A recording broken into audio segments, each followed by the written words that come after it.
प्यारे बच्चे, स्वागत है आपका आज की इस क्लास में।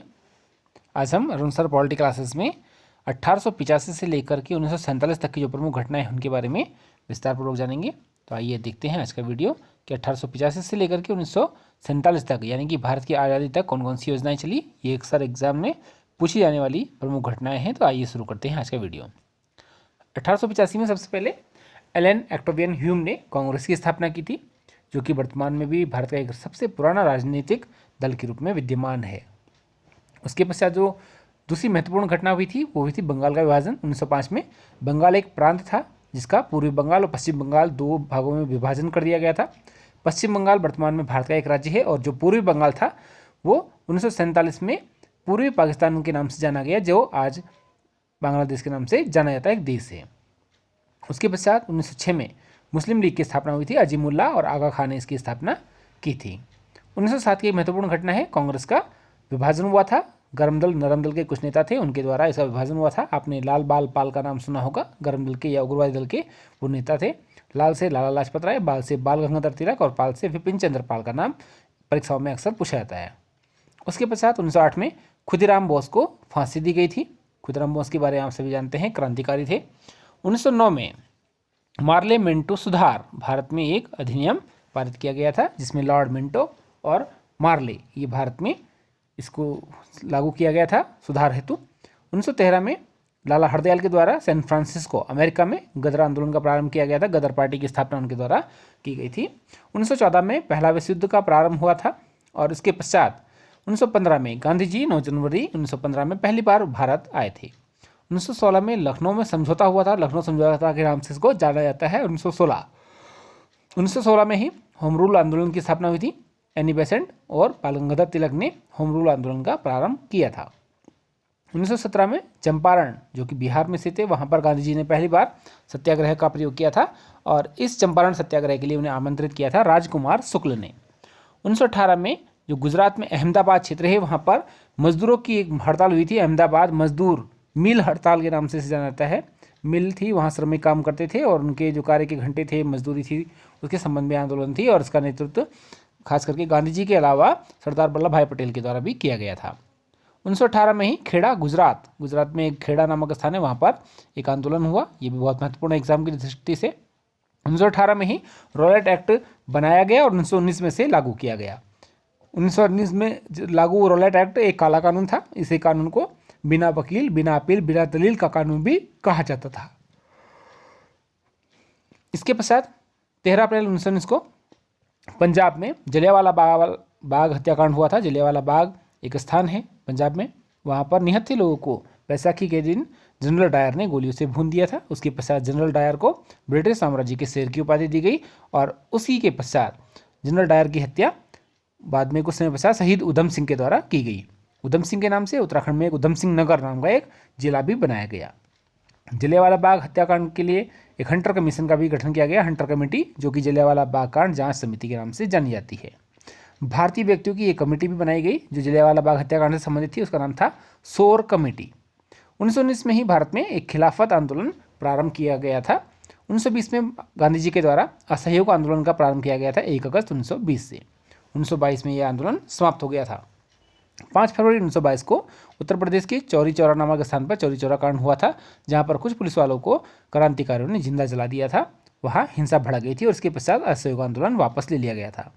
1923 में स्वराज पार्टी की स्थापना की गई थी मोतीलाल नेहरू के द्वारा और उसके पश्चात 1924 में कांग्रेस का बेलगाम अधिवेशन हुआ था, जिसकी अध्यक्षता गांधी जी ने की। एकमात्र यह अधिवेशन था जिसमें गांधी जी ने इसकी अध्यक्षता की और ये गाँव में आयोजित किया गया था।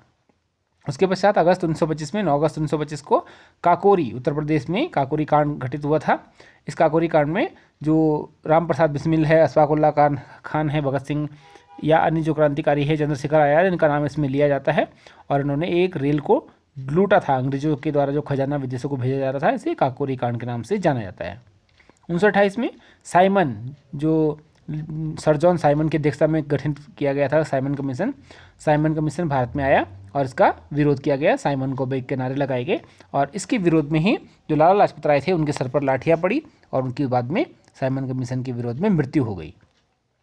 यहाँ लाला लाजपत राय का एक स्टेटमेंट बहुत एग्जाम में पूछा जाता है अक्सर परीक्षाओं में कि मेरे सर पर या मेरी पीठ पर किया गया एक एक प्रहार ब्रिटिश साम्राज्य के लिए उनके जो ताबूत होते हैं उस ताबूत की कील के समान होगा। ये स्टेटमेंट, ताबूत की कील वाला स्टेटमेंट लाला लाजपत राय ने दिया था और बाद में उनकी मृत्यु हो गई थी 1928 में। 1929 में लाहौर, जो कि पाकिस्तान में स्थित है, रावी नदी के तट पर लाहौर अधिवेशन हुआ। इसी में ही भारत में पूर्ण स्वराज का प्रस्ताव पारित किया गया और 26 जनवरी 1930 से भारत में पहली बार स्वराज दिवस के रूप में मनाया जाना प्रारंभ किया गया।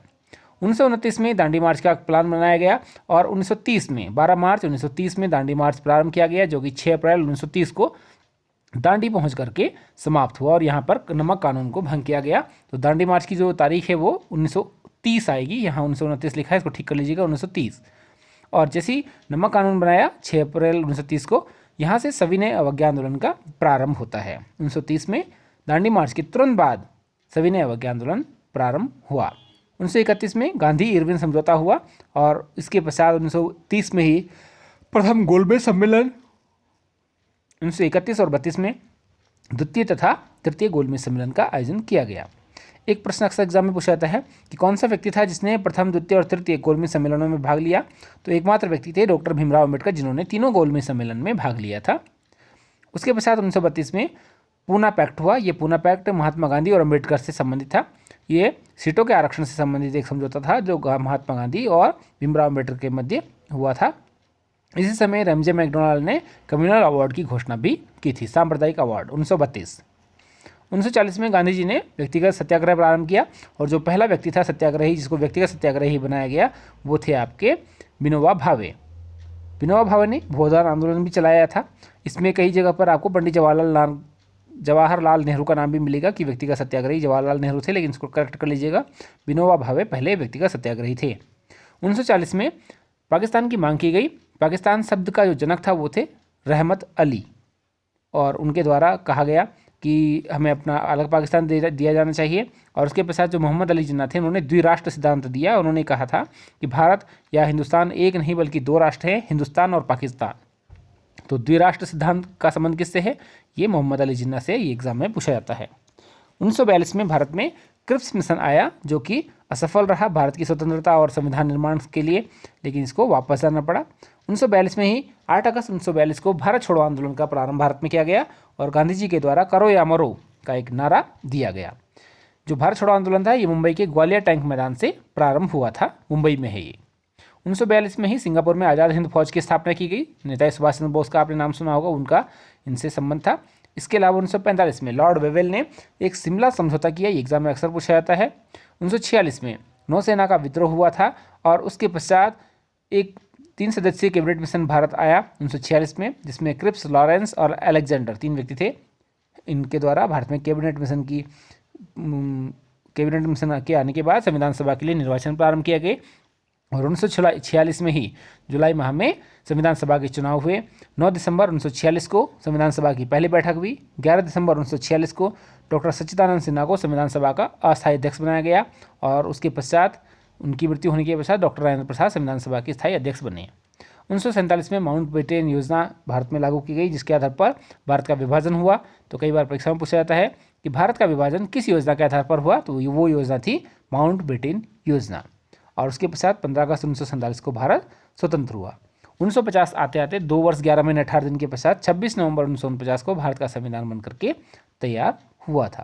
तो प्यारे बच्चों, एक संक्षिप्त जानकारी थी 1885 से लेकर के आपका 1947 तक की। अगर आपको वीडियो पसंद आए तो इसे लाइक, शेयर, सब्सक्राइब जरूर कीजिए। छोटे छोटे वीडियो हैं, इनको आप हमेशा सुनते रहेंगे, पढ़ते रहेंगे तो 2-2, 3-3 मिनट में आपके लिए सामान्य ज्ञान तैयार होता रहेगा। उज्जवल भविष्य की शुभकामनाओं के साथ आज के लिए इतना ही। धन्यवाद।